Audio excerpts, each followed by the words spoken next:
Bonjour et bienvenue dans une nouvelle vidéo et aujourd'hui c'est un débrief qui est tard évidemment, il y a plus de minuit et le match est fini depuis déjà à peu près 1 heure.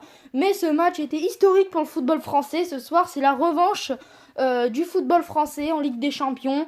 La plus belle compétition, celle qui nous rend dingue, celle qu'on attendait avec impatience, est revenue ce soir avec Juventus, Olympique Lyonnais et Manchester City à Real Madrid.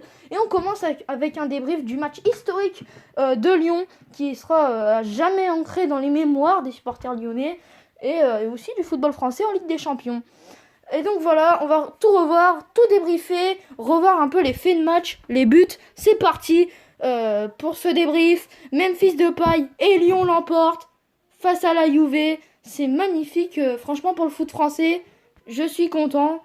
Voilà, on voit un peu les photos qui tournent. Ronaldo qui a mis un doublé d'ailleurs. Donc voilà, Ronaldo doublé. Ronaldo homme du match, mais Ronaldo qui n'a pas réussi à relever les siens et à gagner la Juve. Et voilà, la Panenka somptueuse à la Zizou de Depay. Encore un penalty qui peut faire débat de Ronaldo. Contre-pied, le bombazzo de Ronaldo, voilà pour les 3 buts, dont 2 pour la Juve. Et évidemment, ce qui fait débat après ce match, c'est le penalty accordé pour la Juve. Bon, heureusement, c'est sans conséquence au final, mais ça fait un peu débat parce que on se dit quand même c'est incroyable, car Depay il bouge peut-être d'1 millimètre sur l'action, mais il a le bras collé au corps. Donc comment est-ce possible que ça soit accordé alors qu'il y a des arbitres près de la ligne, derrière les buts, et il y a la VAR. Donc voilà, c'est un peu bizarre. Franchement, les deux pénaltys sont assez font vraiment débat, mais bon. Pour moi, le premier penalty, il y a quand même faute sur la VAR. Bon, là, c'est vrai qu'il doit pas être sifflé. Heureusement, c'est sans conséquence.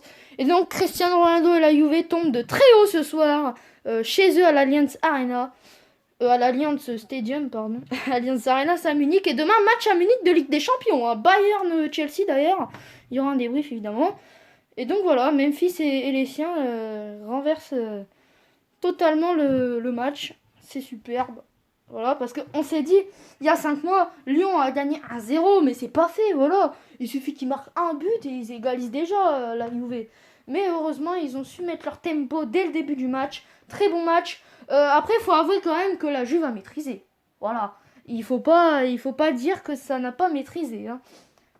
Et donc voilà. Du coup, je vais vous montrer les compositions d'équipe. On se dit à tout de suite. Donc on reprend avec les compositions d'équipe avec la Juventus, Chesney Quadrado, Delirte, Bonucci, Alexandro, Rabiot, Pjanic, Betancourt, Ronaldo, Higuain et Bernardeschi. C'est vrai que sur le papier c'est assez beau, mais Maurizio Sarri ne fait pas vraiment de tactique et ça c'est moche. Lyon. Donc Lyon c'était Lopez, Denayer, Marcelo, Marsal, Awar, Guimarães, Caqueret, Cornet, Memphis, Toko Ekambi et Dubois. Une belle équipe j'ai trouvé. Bah ouais, un 3-3-4. Enfin c'est bizarre et là c'est un 4-3 on peut dire, mais bon. Dans un autre sens, c'est un peu inversé, donc c'est un peu bizarre. Donc on a parlé du match, on n'a pas vraiment parlé des compos, les voici. Rudy Garcia a su mettre un jeu bien plus intéressant que Maurizio Sarri, parce que moi je trouve que Maurizio Sarri, il me saoule. L'autre il fait que fumer sur son banc, il met même pas de tactique, c'est n'importe quoi. Je trouve la Juve joue mal avec Sarri, et c'est une réalité. Du coup moi je vais dire une prochaine vidéo, et allez Paris, et bravo à Lyon, bravo Lyonnais, respect à vous.